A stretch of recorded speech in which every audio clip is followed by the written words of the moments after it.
Hello students, बेटा आज हम हमारा next unit electromagnetic induction and alternating current start करते हैं। और हमारा जो फर्स्ट पार्ट है फोर्थ यूनिट का वो है इलेक्ट्रोमैग्नेटिक इंडक्शन। तो आज हम हमारा नेक्स्ट यूनिट स्टार्ट करते हैं। तो इलेक्ट्रोमैग्नेटिक इंडक्शन, इससे पहले जो थर्ड यूनिट हमने पढ़ा है magnetic effect of electric current, ठीक है। हमने क्या पढ़ा कि ओरस्टेड ने 1820 के आसपास ये ऑब्जर्व किया कि करंट कैरिंग कंडक्टर के चारों ओर क्या होता है, मैग्नेटिक फील्ड होता है। कोई करंट कैरिंग कंडक्टर जो होता है उसके चारों ओर मैग्नेटिक फील्ड इंड्यूस हो जाता है। और करंट कैरिंग कंडक्टर में क्या होते हैं, मूविंग इलेक्ट्रॉन्स होते हैं। इसका मतलब कोई चार्ज पार्टिकल जब मूव करता है तो वो अपने चारों ओर मैग्नेटिक फील्ड प्रोड्यूस करता है। क्या प्रोड्यूस करता है? Magnetic field. अब इसी चीज को लेकर के दो साइंटिस्ट थे, एक का नाम था माइकल फैराडे और दूसरे थे जोसेफ हेनरी।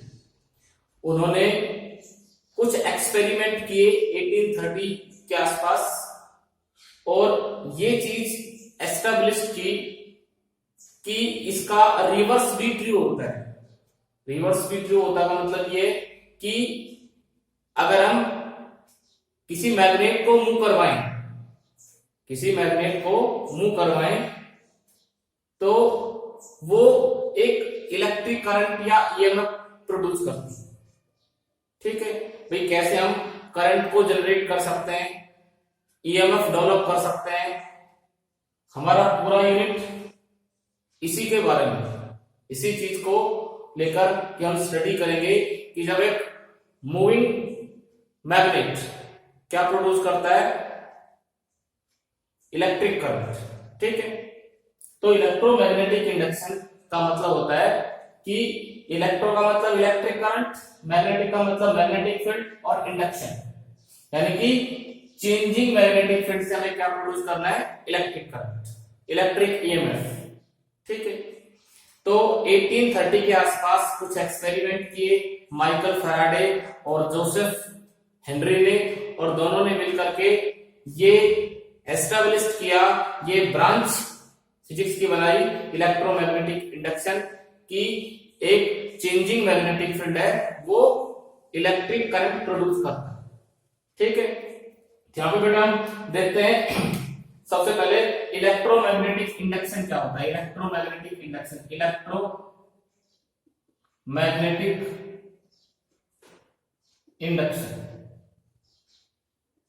इलेक्ट्रोमैग्नेटिक इंडक्शन, इसको शॉर्ट में हम लिखेंगे ईएमआई। ईएमआई का मतलब इलेक्ट्रोमैग्नेटिक इंडक्शन।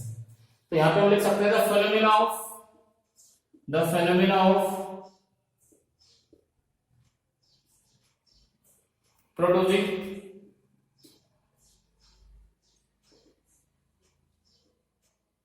EMF और electric current by changing magnetic field. Changing magnetic field से एक ईएमएफ का मतलब क्या होता है, इलेक्ट्रोमोटिव फोर्स, पढ़ा है यूनिट नंबर सर्किट के अंदर। भाई किसी भी इलेक्ट्रॉन को मूव करने के लिए, किसी भी सर्किट में इलेक्ट्रॉन को मूव करने के लिए एक सोर्स चाहिए जिसको हम क्या बोलते हैं, इलेक्ट्रोमोटिव फोर्स। एक बैटरी जो किसका काम करती है, इलेक्ट्रॉन मोटिव फोर्स का, ईएमएफ का काम करती है। तो वही एक पोटेंशियल डिफरेंस क्रिएट करता है, ठीक है। तो magnetic field is known as electromagnetic induction. और यहां पे the induced EMF so developed is known as induced EMF and if the circuit is closed, अगर क्लोज सर्किट है then current so produced is known as induced current। जो current produce होगा circuit के अंदर, जो करंट फ्लो करेगा उसको हम इंड्यूस्ड करंट बोलेंगे, इंड्यूस्ड करंट। और ईएमएफ डेवलप होगी, इसको क्या बोलेंगे, इंड्यूस्ड ईएमएफ, इंड्यूस्ड ईएमएफ। ठीक है, तो ये इलेक्ट्रोमैग्नेटिक इंडक्शन होती है कि मैग्नेटिक फील्ड को चेंज करवाएंगे और उससे इलेक्ट्रिक करंट या इलेक्ट्रिक ईएमएफ प्रोड्यूस करेंगे। इससे पहले चैप्टर में हमने क्या किया था कि करंट फ्लो करता है, चार्ज मूव करता है और उससे इलेक्ट्रिक करंट से क्या पैदा होता है, मैग्नेटिक फील्ड पैदा होता है। यहां से हम मैग्नेटिक फील्ड से इलेक्ट्रिक फील्ड या इलेक्ट्रिक करंट प्रोड्यूस करेंगे। ठीक है, अब इसमें सबसे पहले हम स्टडी करते हैं मैग्नेटिक फ्लक्स की। किसकी स्टडी करेंगे, मैग्नेटिक फ्लक्स। तो फ्लक्स जो है वो तुमने पहले भी पढ़ा है बेटा, इलेक्ट्रिक फ्लक्स पढ़ा यूनिट नंबर फर्स्ट के अंदर, यहाँ पे मैग्नेटिक फ्लक्स पढ़ेंगे। सेम वही क्वांटिटी है, यहाँ पे मैग्नेटिक फील्ड लेंगे, वहां पे हम इलेक्ट्रिक फील्ड लेते हैं। तो मैग्नेटिक फ्लक्स क्या होता है, पहले मैग्नेटिक फ्लक्स को डिफाइन करते हैं। The number of magnetic lines of force, magnetic lines of force passing normally through a given surface या given area is known as magnetic flux, magnetic flux। और इसको हम फाई और यहाँ पे बी लिख देंगे छोटा सा कि मैग्नेटिक फ्लक्स। ठीक है, और फाई बी हम कैसे निकालते हैं, फाई बी का formula is equal to B dot A. ठीक है, और phi B is equal to हम लिखना चाहें तो phi B is equal to B A cos theta. ठीक है, इसकी एसआई यूनिट जो होती है, एसआई यूनिट, एसआई यूनिट क्या होती है, वेबर। और यहां से क्या निकाल सकते हैं, मैग्नेटिक फील्ड की क्या होती है, टेस्ला, और एरिया की मीटर स्क्वायर, वेबर और टेस्ला मीटर स्क्वायर, ऐसा यूनिट होती है। अब देखो थोड़ा सा इसकी डिटेल स्टडी करते हैं मैग्नेटिक फ्लक्स की। मैग्नेटिक फ्लक्स क्या चीज होती है और हम कैसे इसका यूज करेंगे किसके अंदर, इलेक्ट्रोमैग्नेटिक इंडक्शन के अंदर। तो वो देखिए यहाँ पे इसकी थोड़ी सी हम डिटेल से स्टडी करेंगे। तो किसी गिवन एरिया के अंदर से कितनी मैग्नेटिक फील्ड लाइंस पास हो रही है, वो उसका क्या कहलाता है, मैग्नेटिक फ्लक्स कहलाता है। मान लो ये मैग्नेटिक फील्ड लाइंस,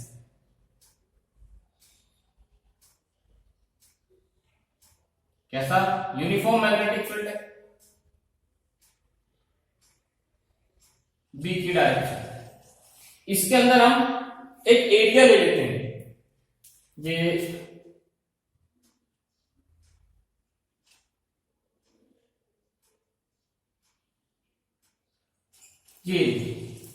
ठीक है। अब इस सरफेस का इसका एरिया वेक्टर किधर आएगा, ये यूनिट नॉर्मल वेक्टर। ठीक है, ये हमारे पास ये। अब इस एरिया के अंदर से कितनी लाइन पास हो रही है, this is this is this is this is, ये लाइन पास हो रही है। तो इन दोनों का जो डॉट प्रोडक्ट है वो एक नई क्वांटिटी बनाता है और उस क्वांटिटी को हम क्या बोलते हैं, मैग्नेटिक फ्लक्स। क्या बोलते हैं, मैग्नेटिक फ्लक्स।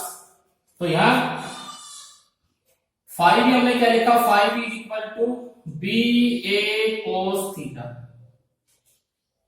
क्या लिखा, बी ए कोस थीटा। अब यहां पे देखो, it is a scalar quantity, it is a scalar quantity. ये जो मैग्नेटिक फ्लक्स है किस तरह की क्वांटिटी है बेटा, तो मैग्नेटिक फ्लक्स जो है हमारा वो एक स्केलर क्वांटिटी, इसका मतलब इसके पास डायरेक्शन नहीं होगी, ठीक है। और ये जो फ्लक्स है किस पे डिपेंड करता है, ये डिपेंड करता है बी और ए के बीच में जो एंगल है, एंगल थीटा पे डिपेंड करता है, कॉस थीटा पे डिपेंड करता है, ठीक है। अब ये हो सकता है इस एरिया को ऐसे करें तो एरिया वेक्टर इस तरह से, ऐसे करेंगे तो एरिया वेक्टर ऐसे हो जाएगा, ऐसे करेंगे तो एरिया वेक्टर ऐसे हो जाएगा। एरिया तो ऑलवेज क्या होता है, परपेंडिकुलरली आउटवर्ड होता है। भाई एरिया वेक्टर जो होता है किसी भी सरफेस के परपेंडिकुलरली आउटवर्ड होता है। ये मेरी पाम है और पाम का एरिया वेक्टर ये, इस पाम को ऐसे घुमाऊंगा, प्लेन जैसे घूमेगा, ऐसे पाम को करेंगे तो एरिया वेक्टर ये, ऐसे करेंगे तो एरिया वेक्टर ये, ऐसे करेंगे तो एरिया वेक्टर नीचे की तरफ। तो जैसे जैसे मैं प्लेन को घुमाऊंगा, ये प्लेन है, this is the plane of palm, ये मेरी हथेली का प्लेन है और ये इसका परपेंडिकुलर है बाहर की तरफ। तो इस प्लेन को जैसे मैं घुमाऊंगा वैसे वैसे एरिया वेक्टर, एरिया तो ऑलवेज क्या रहेगा, इसके परपेंडिकुलर रहेगा, ठीक है। तो ये जैसे जैसे एंगल चेंज होगा वैसे वैसे फ्लक्स भी चेंज हो। मान लो एक दूसरा एरिया ले लेते हैं यहाँ पे, ये मान लो इसको थोड़ा सा टिल्ट कर दिया मैंने, टिल्ट कर दिया, टिल्ट करके इसको ऐसे कर दिया,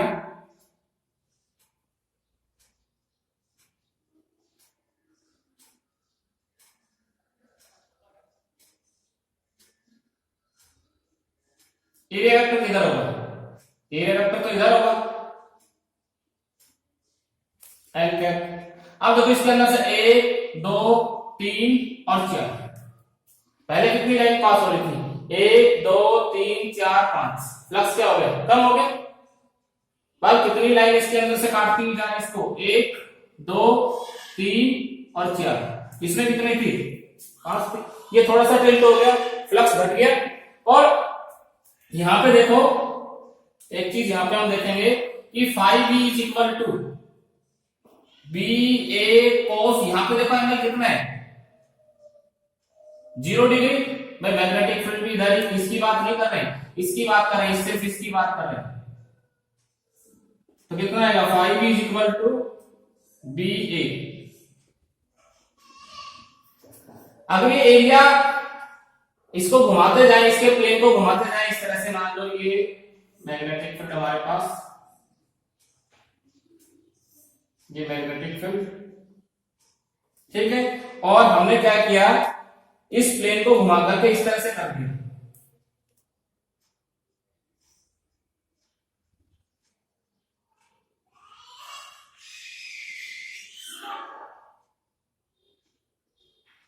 तो ये इस एरिया वेक्टर किधर आएगा, नीचे की तरफ, ये नॉर्मल वेक्टर,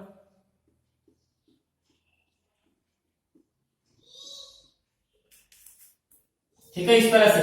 अब ये लाइन इसके अंदर से एक भी लाइन पास नहीं हो रही है, ठीक है। ये एंगल देखो कितना हो गया, 90 डिग्री। तो फ्लक्स कितना हो जाएगा, flux phi B is equal to B A cos 90, और कोस 90 क्या होता है, 0। फाई बी कितना हो गया बेटा, phi B is equal to 0। तो इस कंडीशन में फ्लक्स क्या हो गया, 0। कितना फ्लक्स हो गया, 0। तो फ्लक्स जो है वो मैक्सिमम कब होता है, जब इसका एरिया वेक्टर और मैग्नेटिक फील्ड दोनों के पैरेलल होते हैं।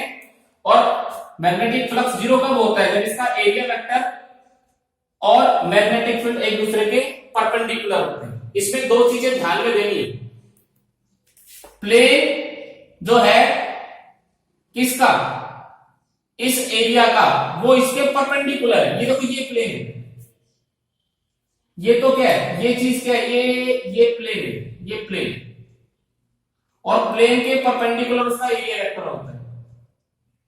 यहां पे देखो ये प्लेन, यहां प्लेन पैरेलल है लेकिन एरिया वेक्टर परपेंडिकुलर है, यहां पे प्लेन परपेंडिकुलर है लेकिन एरिया वेक्टर पैरेलल है। तो इसमें कंफ्यूज नहीं होना है, प्लेन के साथ जो एंगल बनेगा, प्लेन के साथ जो एंगल बनेगा उसका, उसके अंदर 90 डिग्री आगे जोड़ लो, वो किसके साथ बनेगा, वो उसके एरिया वेक्टर के साथ, क्योंकि एरिया वेक्टर जो होता है प्लेन के ऑलवेज परपेंडिकुलर होता है, ठीक है। अब आगे क्वेश्चंस आएंगे तो उसमें हम डिस्कस करेंगे। और यहाँ पे देखो ये एक स्केलर क्वांटिटी होती है और यहां से हमने लिखा कि इसकी यूनिट क्या होती है, इसका डायमेंशनल फॉर्मूला भी लिख लेते हैं यहाँ पे, डायमेंशनल फॉर्मूला। तो डायमेंशनल फॉर्मूला देखो बेटा, dimensional formula, dimensional formula of flux. तो देखो फाई भी हमने क्या लिखा, phi B is equal to B A cos theta का कोई डायमेंशनल फॉर्मूला नहीं होता, हमने छोड़ दिया उसको। हमें b किसके बराबर होता है, b is equal to F upon Q V. ये फॉर्मूला पढ़ा होगा बेटा, किसी चार्ज पार्टिकल के ऊपर कितनी फोर्स लगती है, F is equal to Q V B sine theta. तो यहां से b निकालना चाहिए इसके एग्जाम में, तो b कितना आ जाएगा, f अपॉन क्यू वी लिख दिया, ऊपर वाले में रखो, कितना आ जाएगा, phi B is equal to F upon Q V multiply by A. अब सभी के डायमेंशनल फॉर्मूले रखो। फोर्स का क्या होता है, m1 L1 T minus two, सभी को पता होगा। फोर्स का नहीं पता है तो बेटा याद रखेंगे हम फोर्स का, और वर्क का, एनर्जी का, ये दो फॉर्मूले ऐसे इनको याद रखो। सारे डायमेंशनल फॉर्मूले तुम निकाल सकते हो। एरिया लेंथ की डायमेंशन 2, और यहां पे नीचे देखो चार्ज के लिए डायमेंशनल फॉर्मूला जो होता है AT, और वेलोसिटी के लिए L1 T माइनस। ठीक है, तो इसको इवैल्यूएट कर लो। m की पावर कितनी, 1, l की पावर देखो 1 और 2 3 हो गई, नीचे कितना है, l की पावर 1, तो ऊपर जाकर के माइनस का 1, तो l की पावर कितना हो गया, l की पावर 2 बच गया। ठीक है, अब t की पावर 1 यहां पे -1 तो कैंसिल आउट हो गई है। a की पावर कितनी, -1 ऊपर जाकर के, t की पावर कितनी, माइनस। ये डायमेंशनल फॉर्मूला आ गया किसका, फ्लक्स का। किसका डायमेंशनल फॉर्मूला आ गया, फ्लक्स का। ठीक है, अब 1 वेबर फ्लक्स कितना होता है, 1 वेबर। तो 1 वेबर हमने लिखा टेस्ला मीटर स्क्वायर। अगर किसी यूनिट एरिया के अंदर से कितना फ्लक्स पास होता है, 1 मीटर स्क्वायर के अंदर से 1 टेस्ला फील्ड पास होता है। 1 मीटर स्क्वायर एरिया के साथ 1 टेस्ला मैग्नेटिक फील्ड पास होता है, तो हम उसके फ्लक्स को क्या कहेंगे, हम उसके फ्लक्स को कहेंगे 1 वेबर। भाई ये डेफिनेशन बनेगी 1 वेबर की, मैग्नेटिक फील्ड कितना, 1 टेस्ला ले लो, और ये 1 मीटर स्क्वायर ले लो, तो हम कहेंगे 1 मीटर स्क्वायर एरिया के अंदर से अगर 1 टेस्ला मैग्नेटिक फील्ड पास होता है, 1 टेस्ला मैग्नेटिक फील्ड लिंक्ड है, तो उस फ्लक्स को हम 1 वेबर बोलेंगे। ठीक है, तो ये क्या हो गया हमारे पास, ये फ्लक्स हो गई। ठीक है, अगर ये तो एक के लिए अगर n कॉइल्स है, मान लो ये बहुत सारी कॉइल्स है, ये इस तरह से बहुत सारी कॉइल्स हैं, और यहां से मैग्नेटिक फ्लक्स पास हो रहा है, तो हम फाई भी कितना ले सकते हैं, phi is equal to NBA cos theta. n के नंबर ऑफ टर्न्स, एक कॉइल के साथ कितना BA, तो n टर्न्स है तो n के साथ कितना हो जाएगा, NBA, n के नंबर ऑफ टर्न्स। ठीक है, तो ये फ्लक्स हो गया। अब इससे आगे चलते हैं, जो माइकल फैराडे और जोसेफ हेनरी ने जो एक्सपेरिमेंट किए थे, उन एक्सपेरिमेंट्स के बारे में थोड़ा सा डिस्कस करते हैं। तो 1830 के आसपास उन्होंने कुछ एक्सपेरिमेंट किए, और उस एक्सपेरिमेंट का जो रिजल्ट है वो हम स्टडी करते हैं। तो देखो यहां पे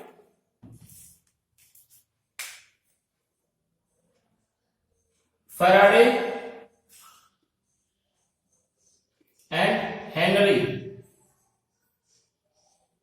एक्सपेरिमेंट्स।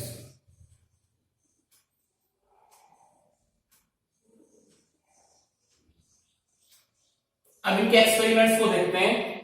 तो फैराडे जो था वो हेनरी का असिस्टेंट था और उसकी लैब के अंदर काम करता था। ठीक है, तो फैराडे ने क्या किया कि फैराडे ने एक कॉइल ली इस तरह से,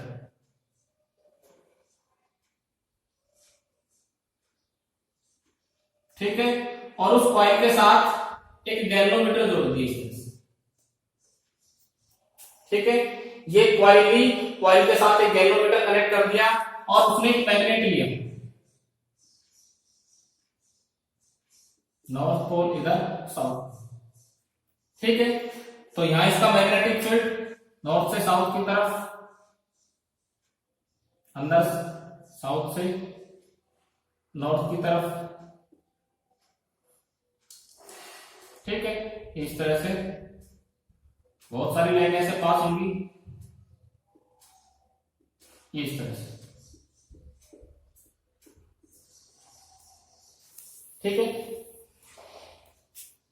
तो इसने क्या देखा कि जब ये कॉइल जब ये मैग्नेट, ये हमारे पास एक मैग्नेट क्या है, मैग्नेट है, और ये हमारे पास एक कॉइल।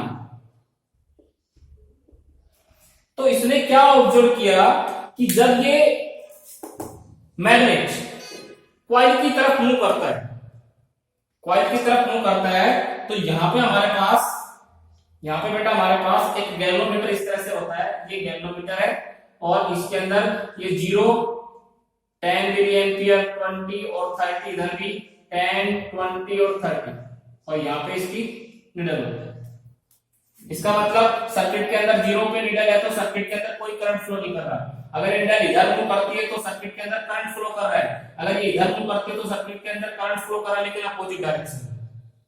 ठीक है, एक डायरेक्शन में करंट फ्लो करेगा तो इधर मूव करेगी नीडल, अगर दूसरी डायरेक्शन में करंट फ्लो करेगा तो दूसरी डायरेक्शन में। ठीक है, तो यहां पे ये हमने गैल्वेनोमीटर लगा रखा है, गैल्वेनोमीटर। ठीक है, और जैसे ही ये कॉइल,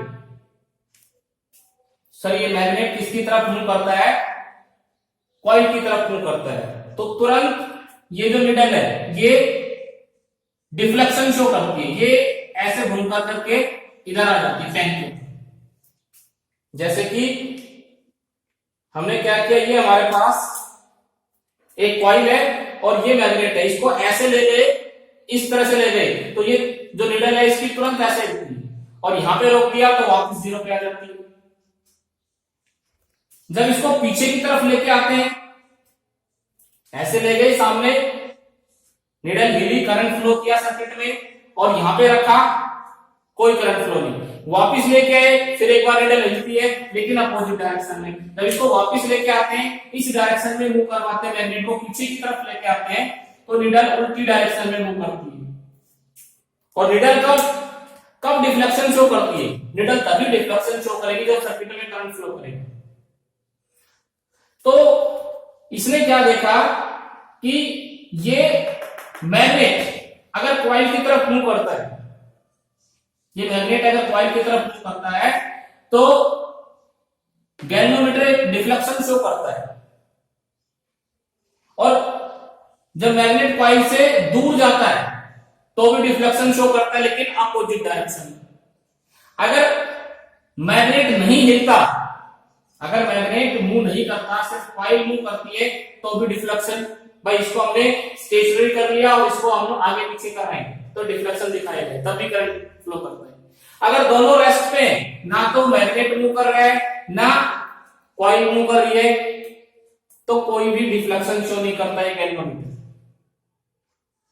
ठीक है, अगर मैग्नेट को तेजी से आगे पीछे लेके जाते हैं, जो इंड्यूस्ड करंट है वो ज्यादा हो जाता है, 20, 30, जितना तेजी के साथ लेके जाएंगे, धीरे धीरे लेके जाते हैं, तो जो करंट का अमाउंट है, करंट का जो मैग्नीट्यूड है वो भी कम होता है। तो इसमें दो चीजें हमारे सामने रिजल्ट निकल के आते हैं, क्या कि अगर कॉइल और मैग्नेट में से एक भी चीज मूव करती है तो गैल्वेनोमीटर डिफ्लेक्शन शो करता है। गैल्वेनोमीटर क्या करता है, डिफ्लेक्शन शो, मतलब करंट फ्लो करता है सर्किट के अंदर। जब कॉइल मैग्नेट की तरफ मूव करती है, मैग्नेट कॉइल की तरफ मूव करता है, ऐसे को बोलते हैं रिलेटिव मोशन। क्या बोलते हैं, रिलेटिव मोशन, रिलेटिव मोशन। इसको क्या बोलते हैं बेटा, रिलेटिव मोशन। तो पहला यही था कि whenever a relative motion between coil and magnets then galvanometer shows deflection. पहला ऑब्जर्वेशन क्या था, when there is a relative motion between coil and magnet,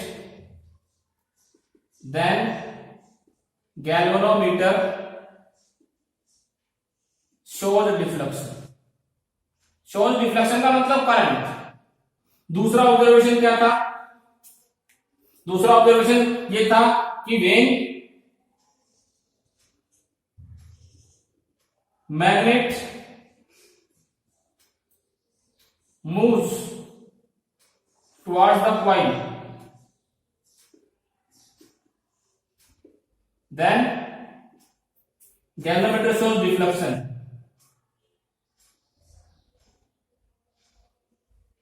Galvanometer shows deflection.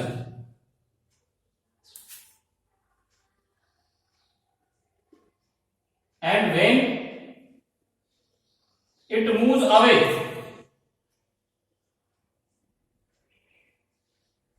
from the coil, it shows deflection but in opposite direction. मतलब इधर जाती है तो deflection इधर दिखाता है, वापस आती है तो डायरेक्ट डिफ्लेक्शन की डायरेक्शन भी क्या हो जाती है? चेंज. ठीक है. अब नेक्स्ट क्या है? तीसरा हम देखें, अगर दोनों रेस्ट पे, if both are at rest, then galvanometer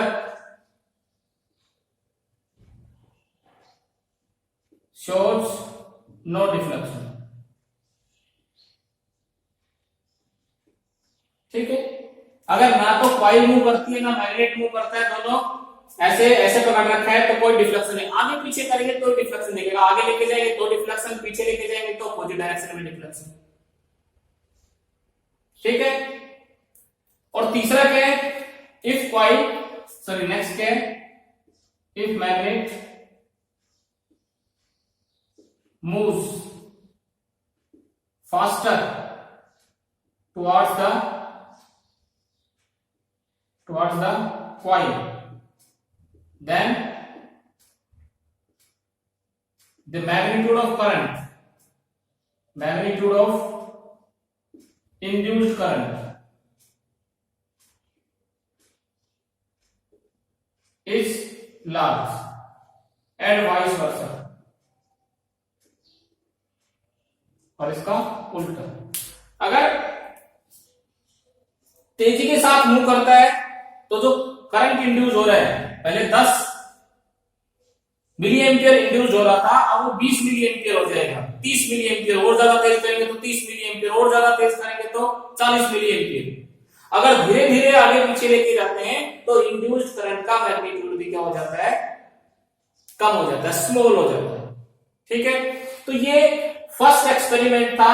इसके बाद एक और एक्सपेरिमेंट किया जोसेफ हेनरी और मिचेल फैराडे ने, और उसके बाद एक और किया. लगातार 3 एक्सपेरिमेंट किए और उन 3 एक्सपेरिमेंट्स का कंक्लूजन उन्होंने Faraday's law of electromagnetic induction के बेसिस पे निकाला. उनके बेसिस पे एक लॉ बनाया जिसको हम Faraday's law of electromagnetic induction के नाम से पढ़ते हैं.